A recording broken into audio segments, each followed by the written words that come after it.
Você já ouviu aquele conceito, aquela ideia de que para você meditar, você precisa esvaziar a sua mente, você precisa limpar a sua mente?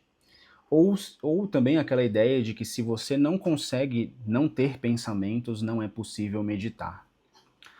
Uma vez, enquanto eu estava no chá de bebê da minha filha, inclusive ela está aqui é, comigo, então se você ouvir barulho de bebê, é isso, né? Mas enquanto eu estava no chá de bebê da minha filha, uma das madrinhas, das convidadas, ela me falou que não conseguia meditar porque ela não conseguia esvaziar a mente. A mente dela estava sempre cheia de pensamentos. E aquela ideia, né, naquela conversa que a gente teve naquela ocasião, ficou na minha mente por algum tempo, por alguns dias. Alguns alunos também já me trouxeram essa ideia, e nas redes sociais também. Então, eu acredito que este seja um tema pertinente, seja um tema interessante para a gente poder trazer e debater. Essa aula hoje, né, esse vídeo, ele vai ser um pouco diferente dos vídeos anteriores.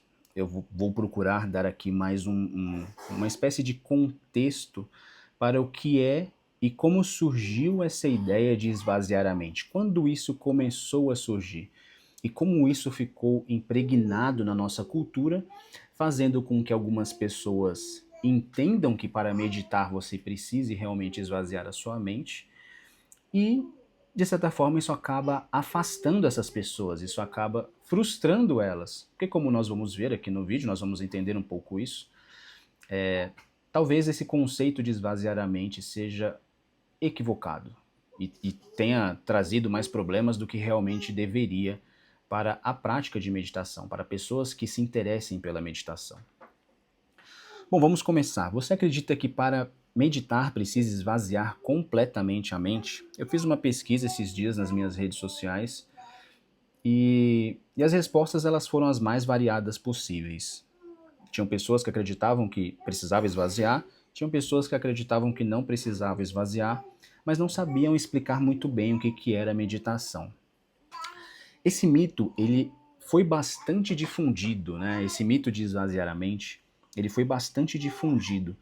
E ele acaba confundindo também muitas pessoas que querem começar a praticar o mindfulness, a meditação. A transmissão desse conceito, né? Eu até trouxe aqui, a transmissão desse conceito de esvaziar a mente para o Ocidente, ele aconteceu através de um processo histórico bastante complexo. Começou ali em meados da década de 60 e essa transcrição, essa tradução de conceitos milenares orientais, né, a meditação como a gente conhece ela hoje no Ocidente, apesar de terem práticas de meditação ocidentais, nós estamos falando daquela contemplação da nossa própria experiência. Boa parte desta prática ela vem de origem oriental, né, de círculos filosóficos e religiosos orientais. Quando houve esta transcrição, esta tradução destes conceitos que às vezes são um pouco difíceis para a gente compreender com o nosso pensamento racionalizado ocidental, quando houve essa tradução do Oriente para o Ocidente, algumas ideias foram simplificadas. Para quê? Para que as pessoas, né, aqui no Ocidente conseguissem entender e abraçar um pouco mais estes conceitos que às vezes eram um pouco difíceis de se entender se explicasse eles puramente de uma forma filosófica tradicional oriental.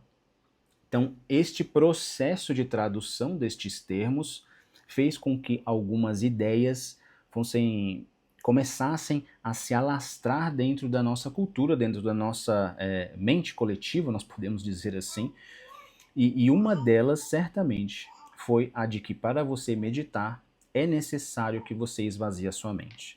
Bom, um dos primeiros pontos que eu estou trazendo aqui, uma das primeiras figuras, né, que trouxe, que começou a traduzir estes conceitos orientais de meditação e do Zen budismo também. A meditação ela tem uma forte tradição dentro do Zen budismo, né, o Zen japonês. Uma das primeiras figuras foi o D.T. Suzuki.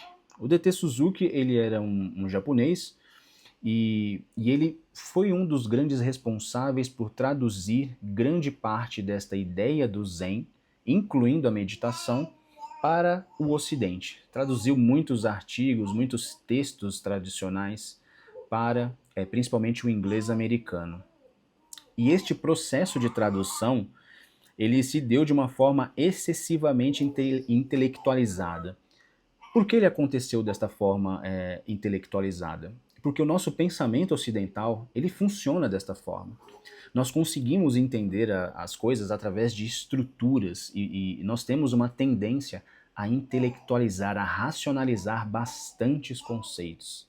Então, o D.T. Suzuki, com o propósito de fazer com que estes conhecimentos de meditação, de como a nossa mente opera durante um processo de meditação, fosse melhor entendido pelo público ocidental, ele acabou intelectualizando, racionalizando bastantes termos. E, é claro, descontextualizando também a prática das suas práticas ritualísticas tradicionais também. Uma outra figura que acabou ajudando a alastrar este conceito de esvaziar a mente para o público ocidental foi o Alan Watts. Ele foi uma figura que acabou popularizando diversos conceitos zens e ele frequentemente ele utilizava a frase de esvaziar a sua mente como uma espécie de metáfora, embora isso com certeza representasse uma simplificação do que é este processo mental que nós fazemos durante a meditação. O movimento contracultural, né, o movimento naquela época, um pouco antes dos hippies, o movimento de contracultura, ele acabou adotando muitas práticas meditativas. Ele entendia, esse movimento ele gostava muito das práticas orientais, e ele trouxe, né, ele abraçou muitas dessas práticas meditativas para dentro do movimento. E, é claro, descontextualizou diversos conceitos, diversos termos. Shunryu Suzuki, não confundir com o D.T. Suzuki que eu comentei anteriormente. Shunryu Suzuki era um outro pensador, né, um outro praticante de meditação. Ele tentou corrigir esses maus entendidos que ele começava a ver ali dentro da sociedade. Ele percebeu que muitos desses conceitos estavam começando a ficar descontextualizados, que estava começando a se alastrar essa ideia de esvaziar a mente. E ele tentou começar a corrigir estas ideias. Uma das frases que ele usou é: se você tentar parar a sua mente, isso só vai perturbar ela ainda mais. Veja só como essa frase ela nos diz bastante coisa. Se nós tentarmos esvaziar a nossa mente, se nós tentarmos parar a nossa mente, isso só vai fazer com que a nossa mente fique mais agitada, mais perturbada. A prática aqui não é sobre parar a mente, mas deixar ela livre, sem se preocupar com ela, aceitando o conteúdo dela, seja um conteúdo agradável ou desagradável, permitindo que a nossa mente simplesmente seja. Perceba, nós temos uma tendência a nos apegarmos aos conteúdos da nossa mente, a nos apegarmos a pensamentos. Os pensamentos, eles ditam o nosso comportamento muito mais do que nós acreditamos que eles fazem. Então, você entender o que está passando na nossa mente, o que está acontecendo ali naquele momento, e deixarmos aquilo fluir sem nos apegarmos a coisas agradáveis ou desagradáveis, é o verdadeiro processo da meditação. Então, nessa época, mais ou menos nos anos 70, 60, o Shunryu Suzuki, ele já começou a entender como que as pessoas estavam entendendo o que era a prática de meditação, como algo sobre esvaziar a mente. E ele já tentou corrigir ali o percurso. Mas teve uma figura histórica que falou, né, tinha uma frase simbólica, e essa frase acabou entrando dentro do imaginário popular também. O Bruce Lee, eu não sei se você sabe quem é o Bruce Lee, se você conhece, acho que depende muito da sua idade, de você que está me assistindo. O Bruce Lee, ele era um ator muito famoso, um ator americano muito famoso. E ele era um mestre em artes marciais. E ele usava a frase empty your mind, que significa esvazia sua mente, Mas ele usava essa frase no contexto de artes marciais, fazia sentido dentro do contexto dele. Porém, as práticas meditativas na época, elas eram muito associadas, e ainda são, ainda de certa forma hoje em dia, em alguns círculos, ao Oriente. Então, e as próprias artes marciais, elas também têm bastante da influência ali do Zen e da meditação, né, na própria arte marcial. E as duas ideias começaram a se confundir, as artes marciais com a meditação. E aí foi muito fácil associarem que, quando o Bruce Lee falava esta frase, esvazia sua mente, ele estava falando de uma prática de meditação. E não era isto. Era o contexto de artes marciais que ele tinha. Eu não sou nenhum conhecedor nem praticante de Kung Fu. Então, com certeza, essas pessoas elas saberiam explicar muito melhor o que é isto. Mas o que eu consigo dizer é que esta frase ela não define a meditação. Ela não se enquadra dentro do contexto da meditação. Mas, como uma figura importante acabou falando ela, e isso acontece com uma certa frequência, nós frequentemente temos, e isso é natural, dentro da nossa cultura, nós aprendemos algumas terminologias, nós entendemos alguns conceitos e nem sabemos a origem de quando começou, de quando isto começou a, como que eu posso dizer, voltando aqui ao meu raciocínio, como que isso começou a se impregnar dentro do nosso pensamento. Para você ter uma ideia, pode parecer um pouco absurdo, mas até alguns anos, uns bons anos atrás, era estranha a ideia de você ter energia elétrica dentro de casa. As pessoas elas não entendiam muito bem o que era energia elétrica. E foi preciso um grande esforço de propaganda para que esta ideia, né, de você utilizar a energia elétrica dentro da sua residência fosse aceita. Então perceba, hoje nós somos todos acostumados com energia elétrica dentro da nossa residência, é algo totalmente comum e alastrado na sociedade. Mas nem sempre foi assim, nem sempre foi assim, esse é o ponto. Então essa ideia de esvaziar sua mente para meditar, ela se enquadra mais ou menos no mesmo contexto. Ela também não é uma coisa que a gente entende muito bem a origem. Eu estou trazendo aqui para vocês este contexto para explicar para você as possíveis origens de quando isto começou a se alastrar. Mas hoje as pessoas entendem que você precisa limpar a sua mente, você precisa de uma mente sem pensamentos. E a gente vai entender aqui nesse vídeo o quão prejudicial isso é também. Mais ou menos ali nos anos 70, final dos anos 70, começo dos anos 80, em 1979, o Jon Kabat-Zinn, na época ele era um biólogo molecular, ele fez algumas práticas, ele já era um praticante de mindfulness, de meditação, participava de retiros de silêncio, de retiros longos de meditação, e ele percebeu que ali existia uma prática que poderia ajudar as pessoas no hospital que ele trabalhava. Ele trabalhava no hospital de Massachusetts, acho que esta é a forma correta de falar, mas pode ser que não, aí você me corrige se eu estiver enganado, meu inglês não é dos melhores. Mas no hospital ali de Massachusetts, ele participava, né, de um departamento onde cuidava-se de pessoas com dores crônicas. Dor no braço, dores físicas crônicas, né? Pessoas que tinham diversos tipos de doenças, pessoas que tiveram acidentes, enfim, todo tipo de enfermidade que envolvia dor crônica. Aqui, nesta época, ainda não estávamos falando de saúde mental.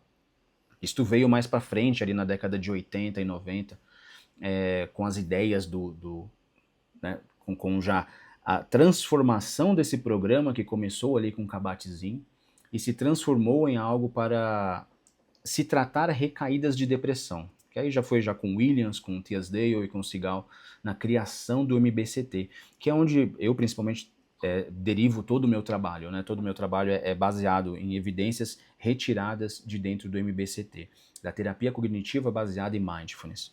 Mas ali em 79, o Jon Kabat-Zinn, ele viu que existiam pessoas que tinham dores crônicas dentro do hospital, mas que não podiam tomar anestesia.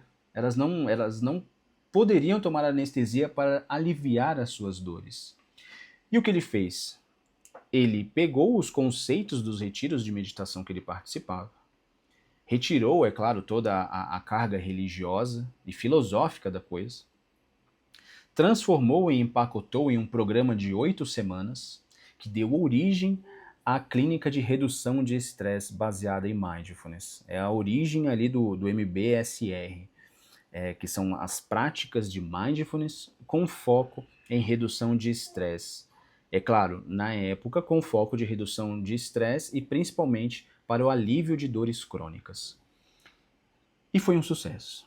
Foi um sucesso. Se viu vários benefícios e a partir desse start desse programa começou-se diversos estudos, começaram realmente a levar a sério a ideia de meditação.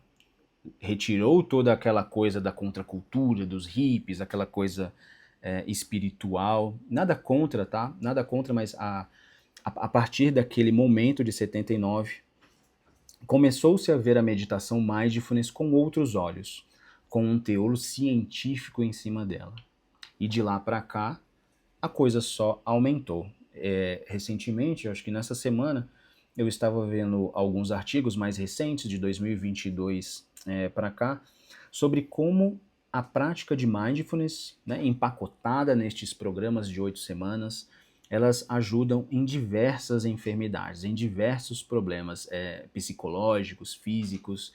É realmente algo que está aí para ajudar as pessoas, mas que ainda existem muitos mitos que a própria cultura, que a própria mídia acabou colocando em cima da meditação e que acaba afastando algumas pessoas. E a intenção aqui é ajudar a clarear estes pensamentos, ajudar a dar contexto a estes pensamentos. Bom, nas décadas de 80 e 90, como eu falei, começou-se a expansão científica e terapêutica do mindfulness com o MBCT, persistindo, e aí também persistiu o mito de que para meditar era necessário esvaziar a mente. Foi um pouco da mídia, como a gente vai ver daqui a pouco, um pouco da mídia que acabou ajudando neste processo de manter este mito, né? Começou ali com Bruce Lee, começou ali com os movimentos de contracultura e persistiu. Na década de 80 e 90 teve o que era chamado de Nova Era, e também muito do processo começou-se ali bastante a se difundir as ideias de autoajuda.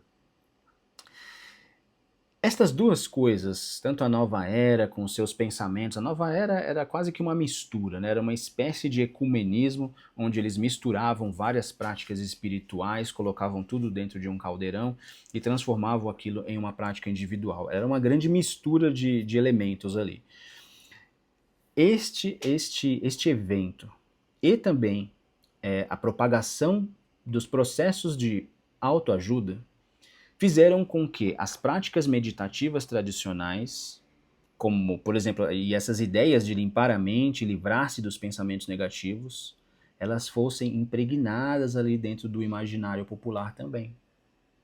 Eles pegaram essas ideias de, era muito mais fácil você explicar a meditação da seguinte forma: meditação é você esvaziar a sua mente, é você se livrar dos seus pensamentos negativos, é você ser good vibes, é você ter uma paz mental. E veja bem, eu preciso ser muito sincero com você aqui neste momento. Meditar, começar a meditar, não é fácil.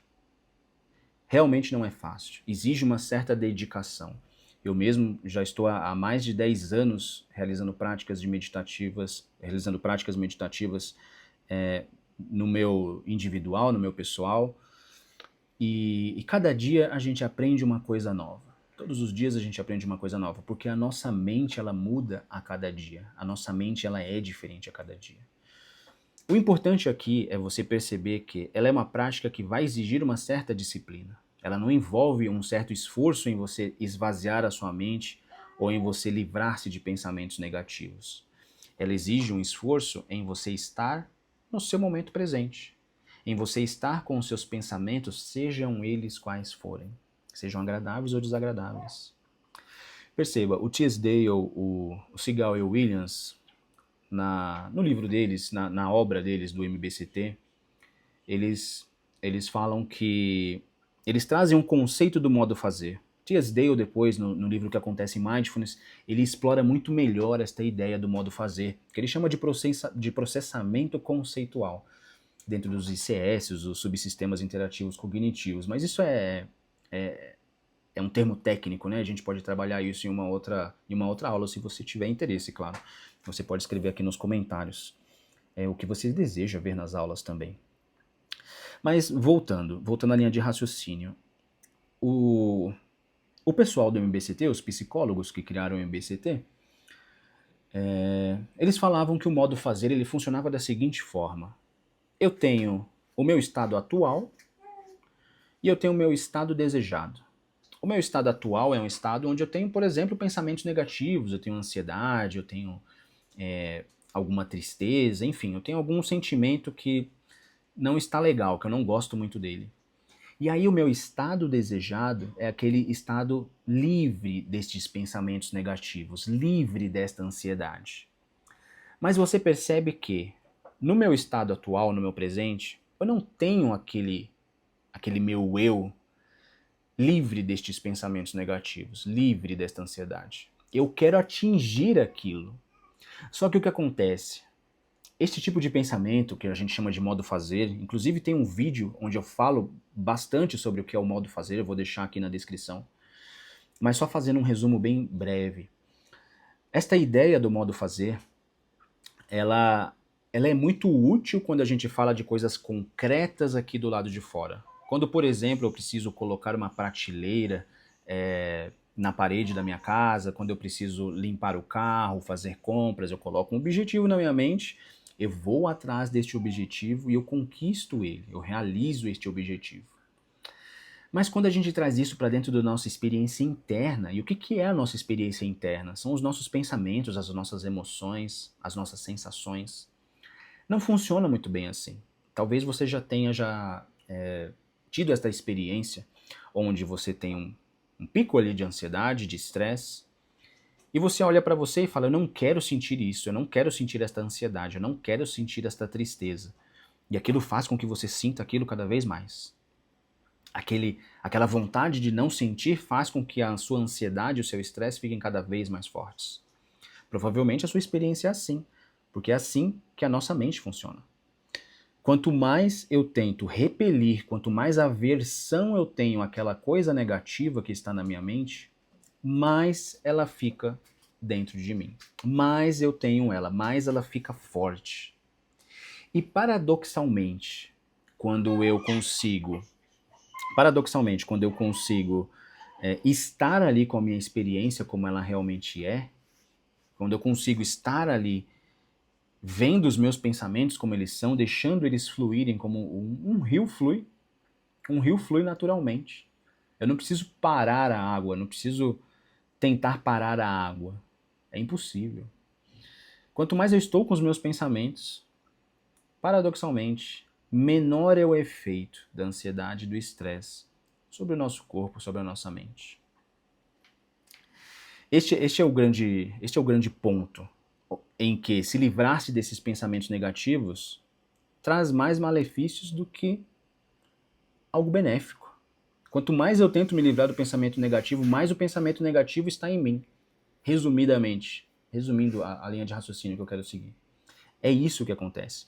Então, ali nesse período da nova era e da autoajuda, estes pensamentos eles ficaram muito fortes dentro do imaginário popular. Muito fortes. Ali mais ou menos nos anos 2000, ano 2010, 2020, enfim, essas 3 décadas, começou-se uma popularização midiática do mindfulness. A mídia percebeu, né, aqui a gente está seguindo uma espécie de linha cronológica. Então a gente veio dos anos 60 com D.T. Suzuki e veio vindo caminhando, agora estamos mais ou menos nos anos 2000. Lembre-se que nos anos 80 e 90 começou-se a popularizar o mindfulness dentro dos meios científicos. Começou com Kabat-Zinn ali em 79, e aí ele começou a se popularizar principalmente em 80 e 90 com o Williams, o Segal e o Teasdale, com a criação do MBCT. Então diversos estudos científicos foram feitos percebeu-se que o mindfulness ele funcionava tão bem quanto os remédios. Observe muito bem o que eu estou falando, ele funciona tão bem quanto os remédios. Não quer dizer que ele funciona melhor que os remédios, não quer dizer que ele funciona pior que os remédios. Ele funciona igual. É a mesma coisa você, por exemplo, tomar um remédio para depressão, para controlar a depressão, e é a mesma coisa você meditar também. É a mesma coisa você meditar também. Você vai trabalhar os mesmos sistemas neuroquímicos dentro do seu cérebro. A diferença é que para você tomar um remédio, por vezes é mais fácil, mas aí você fica dependente do remédio. E é sempre importante você ter o acompanhamento do profissional psiquiatra e também de um profissional psicólogo durante esse processo. E em outro ponto, você tem uma prática natural, que é o mindfulness, a meditação, onde você exige uma certa dose de disciplina, mas que você consegue trabalhar ali a sua mente, você com você mesmo, desde que guiado da forma adequada também. Ali mais ou menos nos anos 2000, 2010, 2020, se popularizou ali a ideia do mindfulness na mídia, graças aos estudos científicos, né? Isso chamou muita atenção na época, de que o mindfulness funcionava tão bem quanto os remédios. Foi uma grande revolução ali na época. Só que a mídia, para explicar algo tão, por vezes, um pouco complexo, tão difícil de se explicar, afinal de contas, estamos falando da nossa experiência interna durante a prática de meditação. A mídia adotou simplificações para explicar o que era o mindfulness. A revista Time, inclusive, vou até deixar em bold aqui, a revista Time, ela publicou em 2014 um artigo, né? A revista Time é uma revista muito famosa americana. Ela publicou um artigo na sua revista e assim, a capa da revista em 2014 era Mindfulness, esvazie ou limpe a sua mente, alguma coisa assim. Então veja só, isso reforçou ainda mais aquele pensamento que já vinha impregnado ali no imaginário popular de que meditação era esvaziar a mente.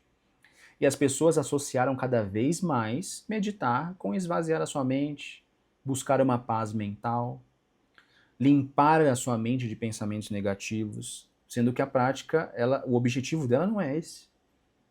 O objetivo da prática não é esse. Ter paz mental é uma consequência. Na verdade, você é o seu lugar de paz. Dentro de você existe a paz que você busca. Você precisa encontrá-la. Mas esse encontrar não é forçar ela a existir. Você encontrar ela é como um encontro ocasional, é uma consequência, não é uma busca.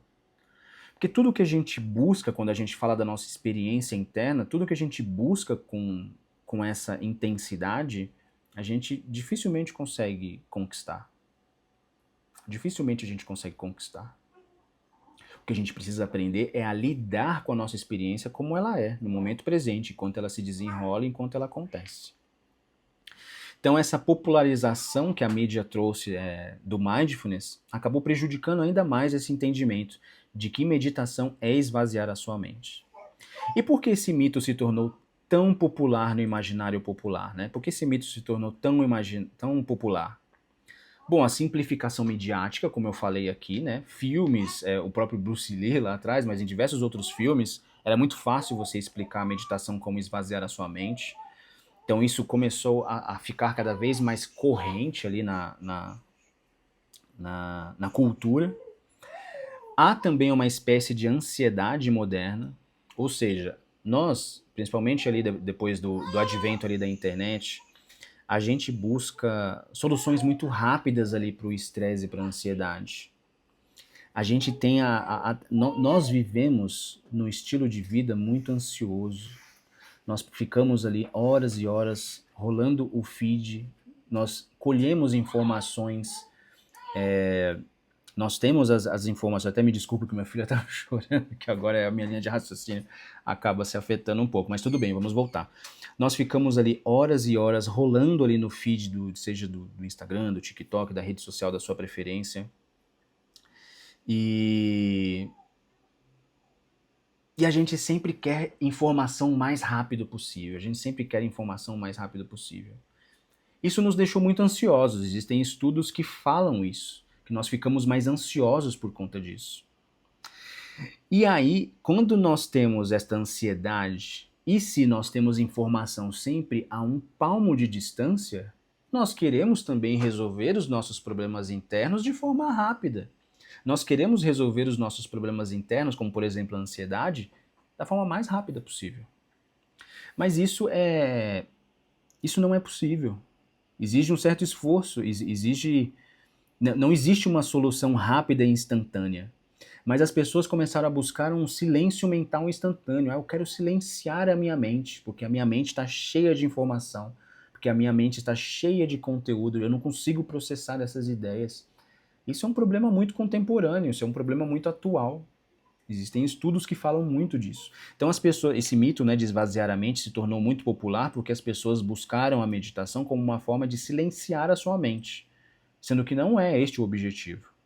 O objetivo não é silenciar, o objetivo não é buscar algo em específico, a gente vai entender melhor.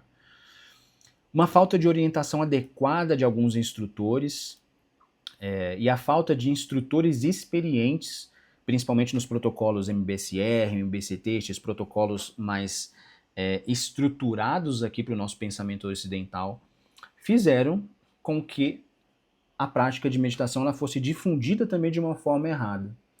Nada contra os instrutores que tendem a levar a meditação de uma forma mais espiritualizada. Isso atende e conecta com determinados tipos de pessoas.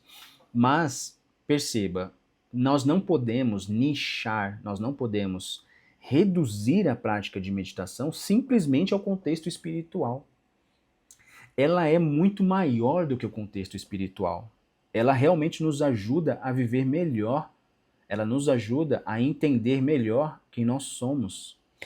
Entenda, eu não estou dizendo que ela é uma prática que resolve tudo, mas nada vai resolver tudo. Nada vai resolver tudo na sua vida. Não existe algo que você tome ou que você pratique que vai resolver todos os problemas da sua vida. Mas o que a prática de meditação faz? Ela vai te ajudar a lidar melhor com o que quer que apareça na sua frente. Vai te ajudar a lidar melhor com qualquer pensamento que você tenha, com as situações externas, com os seus relacionamentos, o seu trabalho, com a sua vida.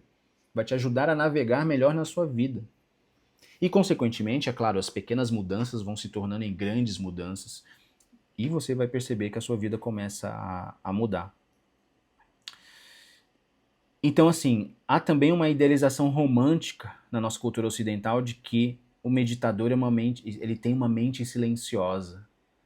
A ideia, né, quando a gente fala em meditação, talvez a primeira imagem que vem na nossa cabeça é aquela pessoa sentada com as pernas cruzadas, o olhar fechado, aquele semblante sereno, e parece que ela não tem pensamento nenhum. Mas é impossível você não ter pensamentos. O grande X é como você lida com estes pensamentos, não ficar sem pensamentos. Por que a ideia de esvaziar a mente ela é problemática? Bom, a primeira, né, é essa impossibilidade prática. O Goldstein, ele é um grande praticante de mindfulness americano, e ele fala que o fluxo de pensamentos não precisa parar. Na verdade, o fluxo de pensamentos ele não para que nós possamos atingir níveis profundos de meditação. O que realmente muda é a nossa relação com os pensamentos. Os nossos pensamentos eles não vão parar. Se você pensa muito, se você tem muitas preocupações, é aí que este é o cenário perfeito, é o laboratório perfeito para que você possa praticar a meditação mindfulness. É o cenário ideal, é o cenário perfeito, porque o que nós estamos tentando modificar, e essa é a consequência da prática, é a nossa relação com os pensamentos.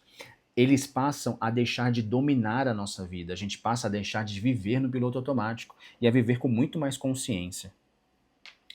Há uma confusão também conceitual em que o objetivo não é ficar sem pensamentos, mas ver claramente a natureza dos pensamentos, é ver que os pensamentos, eles são como nuvens no céu. Eles são como nuvens no céu. Essa é uma metáfora clássica também para explicar como funciona a mente. A nossa mente é como o céu azul. E os pensamentos, eles são como nuvens. Eles passam. Eles passam. Até aqueles sentimentos, aqueles pensamentos mais negativos, eles vão passar. Aqueles de ansiedade, que envolvem depressão, que envolvem estresse, todos eles vão passar. Nós devemos mudar a nossa relação com eles, porque quando nós nos apegamos a eles e queremos fortemente que eles desapareçam, mais eles vão ficar na nossa mente. Mais eles vão ficar junto conosco. Esse é o grande problema. Esse é o grande problema.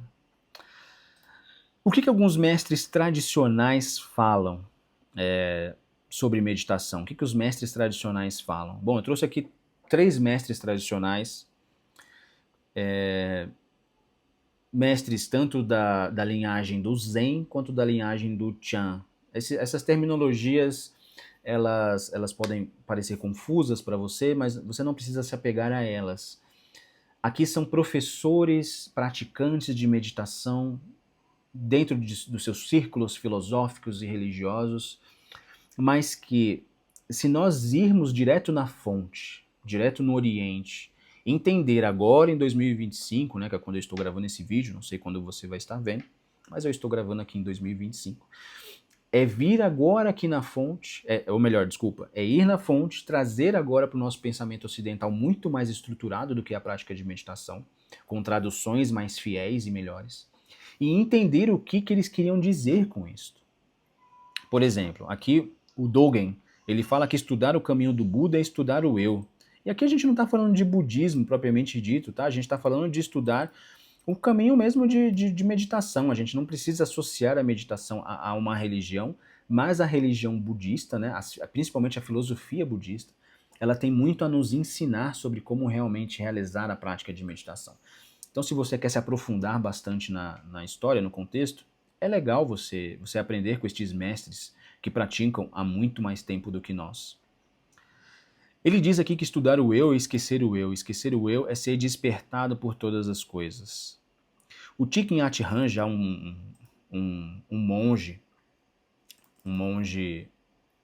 que teve o seu pensamento, os seus livros traduzidos aqui no Ocidente com muito mais veemência, ele fala que a meditação não é um meio de fugir da realidade. Olha só, nós não estamos fugindo da realidade quando meditamos.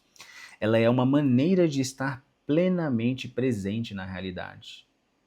Porque normalmente, quando estamos no piloto automático, ou com modo fazer, aquele que busca objetivos e quer atingir metas o tempo inteiro, nós não estamos realmente vivendo a realidade.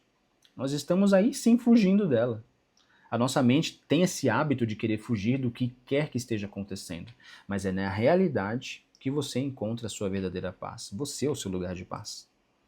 O mestre Xing Yun, ele diz que não tente esvaziar a sua mente, mas sim deixe que os seus pensamentos fluam livremente. Ou seja, não tente esvaziar a sua mente, ele já deixava claro aqui, não tente fazer isso só vai trazer mais frustração. Observe os seus pensamentos, mas não se apegue a eles. Observe como se eles fossem nuvens no céu, ou se fosse um rio correndo. Como se fosse simplesmente você estivesse na beirada de um rio e visse o fluxo de água passando no rio, uma praia, as ondas da praia. As ondas da praia simplesmente vêm e vão. Você não tenta parar elas, você não tenta se apegar a elas. Elas vêm e vão. Os nossos pensamentos, eles têm que ser tratados da mesma forma. E o mestre Shen Yen, ele fala que não há necessidade de parar os pensamentos, apenas reconhecer eles como eles são, deixar eles irem embora e retornar suavemente à sua prática. Observe como mestres, aqui eu trouxe mestres de tradições diferentes, todos eles estão falando mais ou menos da mesma coisa, que você não tem que parar os seus pensamentos, você tem que estar com eles e deixá-los fluir, sejam pensamentos agradáveis ou desagradáveis, apenas observar, sem tentar se apegar a eles, sem se apegar a eles. E aqui nós temos uma correção de rumo. O Kabat-Zinn, no seu livro clássico, diz, né, o seu livro Viver a Catástrofe Total, onde ele mostra o que era o MBSR, o que era a prática de meditação, já trazendo para o contexto hospitalar, que porventura depois foi para o contexto de saúde mental com o MBCT. Ele diz que o mindfulness, a meditação, não é sobre você alcançar um estado particular. Ela é como um estado livre de pensamentos, né? Não é sobre você alcançar um estado livre de pensamentos. A meditação não é sobre isso. Ela é sobre você estar presente com o que quer que esteja acontecendo, incluindo os pensamentos. É você estar presente com as suas sensações, com as suas emoções, com o que quer que esteja surgindo, incluindo os pensamentos. Não é sobre você esvaziar a sua mente. E o Thich Nhat Hanh, que foi um monge que nós citamos um pouco antes, ele fala no seu livro O Milagre da Atenção Plena que a meditação ela não é uma evasão, não é uma fuga, ela é um encontro sereno, um encontro tranquilo com a realidade. E os pensamentos e sentimentos, eles vêm e vão como visitantes, mas a consciência permanece. É como se fossem visitantes na sua casa. Eles vêm e vão, sejam visitantes indesejados ou aqueles visitantes que você quer muito, eles simplesmente vêm e vão embora. Você não precisa se apegar aos pensamentos. É por este apego aos pensamentos que nós sofremos tanto. É este apego aos pensamentos agradáveis. Ah, aconteceu algo que eu gostei muito e eu quero que isso fique para sempre. E é bom enquanto ele está ali com você. Mas quando este sentimento vai embora, fica um vazio. Talvez você saiba o que é isso, fica um vazio. E é esse vazio que te leva ao sofrimento. Ao invés de nós pensarmos nestes pensamentos. E aí quando eu falo pensamentos, eu estou falando de sentimentos, emoções também. Quando a gente fala desta experiência como ela aconteceu, foi legal, mas eu sei que ela vai acabar. E quando acabar vai ser legal também. Porque as experiências são assim. E deixá-la ir, sem você sentir aquele vazio interno. Outras experiências boas, agradáveis também vão aparecer na sua vida. Você vai ter inúmeras experiências. E desagradáveis também. Quando tem uma experiência desagradável, eu tento me livrar dela. E quanto mais eu tento me livrar dela, mais ela fica junto comigo. Mais ela está presente na minha vida.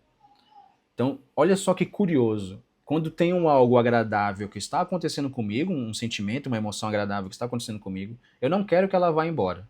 Quando ela vai, eu sofro. Quando eu tenho um pensamento desagradável, um sentimento desagradável, eu quero que ele vá embora. Mas esse querer que ele vá embora faz com que ele fique. E aí eu sofro também. Eu sofro das duas formas, seja com o agradável ou desagradável. E não é este o caminho. O caminho é você estar plenamente presente com eles, observá-los, entender como eles funcionam e deixá-los ir como nuvens no céu. Inclusive, se você tem interesse em aprender meditação baseada em evidências, a meditação baseada no protocolo de terapia cognitiva baseada em mindfulness, aqui na descrição tem um link para o treinamento de meditação mindfulness em 6 passos. Se você tiver interesse, é muito interessante que você participe deste treinamento para entender melhor como que você faz esta ligação, como que você aprende a deixar os seus pensamentos fluírem, sem se apegar a eles. E é claro, isso traz uma melhora na sua relação com as pessoas. As pessoas podem vir a te enxergar de uma forma mais pacífica, diferente. Melhora como você lida com o seu trabalho. Melhora em vários aspectos da sua vida, desde que praticado com disciplina e da forma correta. Então, um link aqui na descrição se você quiser participar do treinamento. Mas afinal de contas, o que nós realmente fazemos na meditação? Nós observamos os pensamentos surgirem naturalmente. A nossa prática é perceber estes pensamentos com uma consciência atenta. Nós vivemos muito no piloto automático. Muito no piloto automático. E muitas vezes a gente nem percebe que temos esses pensamentos. E eles dominam o nosso comportamento, eles dominam a nossa vida. E a gente nem percebe que isso está acontecendo.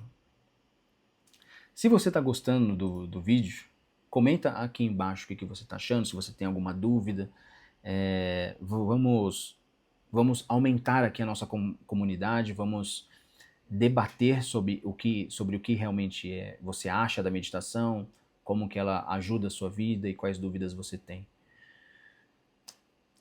Eu não vou chamar de erro nem de equívoco, porque essa palavra tem um peso muito característico, mas eu vou chamar, falta de palavra melhor, de uma característica, vamos chamar de característica, uma característica comum entre os praticantes, principalmente quando começam a praticar meditação. É assim, eu estou lá sentado, observando a minha respiração, e eu começo a pensar em qualquer coisa. Coisas começam a chamar a minha atenção, seja um som, seja... Normalmente a gente faz a meditação, a prática formal, de olhos fechados. A prática informal a gente faz com os olhos abertos e tal, mas a prática formal com os olhos fechados. A gente começa a perceber os sons chamam a nossa atenção e de repente a gente percebe que não estamos mais observando a nossa respiração, se este for o nosso objeto de meditação. Pode ser respiração, sensações, até pensamentos também. Tudo depende ali de como você está conduzindo a sua prática. Há um senso comum também em achar que quando eu me distraio, eu estou fazendo a meditação errada. Eu não estou conseguindo meditar. E aqui eu quero deixar muito claro para você. O grande ponto da meditação não é você não se distrair. Isso não é meditação, isso é foco, é concentração. O grande ponto da meditação, do mindfulness, é você perceber que os seus pensamentos foram para outro lugar. Eu percebi que eu estou me distraindo. Me distraí durante a meditação, percebi. Ao invés de eu olhar para isso e falar, nossa, eu não estou conseguindo meditar, nós vamos voltar a nossa atenção com gentileza. Olha só, nós permitimos, quando nós nos distraímos, a gentilmente trazer a nossa atenção de volta ao momento presente, ao seu objeto de meditação, a respiração, por exemplo. Gentilmente, esse é o segredo. Se você toda vez que se distrair, perceber, nossa, eu me distraí, e trazer de volta a sua atenção para o momento presente, é aí que você vai começar a ter os maiores ganhos. 2 semanas, 3 semanas, às vezes até poucos dias, dependendo da sua prática, você já começa a perceber uma diferença enorme. Os seus pensamentos, eles já não começam mais, eles já não tendem mais a dominar você. Os seus pensamentos você já começa a observar qual é a natureza deles, quando que eles surgem e que eles vão embora também, que eles passam, como nuvens no céu, como eu repeti várias vezes aqui neste vídeo. Então a verdadeira meditação mindfulness é um convite para você aceitar e acolher a sua mente tal como ela realmente é, com as suas características, sejam agradáveis ou desagradáveis. É entender o que são estes pensamentos e a deixá-los fluir, porque você é o seu lugar de paz. É dentro de você que você vai encontrar a sua verdadeira paz. Está aí escondida. Só que a gente coloca tantas cascas ao redor dela que a gente não percebe que ela existe. Então lembre-se, deixei até aqui um recado, final, para a gente encerrar aqui o nosso vídeo. A mente, ela pensa, assim como o coração bate. A meditação mindfulness, a prática de meditação, é sobre aprender a conviver em paz com esses pensamentos e não eliminar eles. É você conviver com eles, é entender que eles passam, que eles vão embora. Você não precisa repelir eles. É aprender realmente a estar com você, porque você é o seu lugar de paz.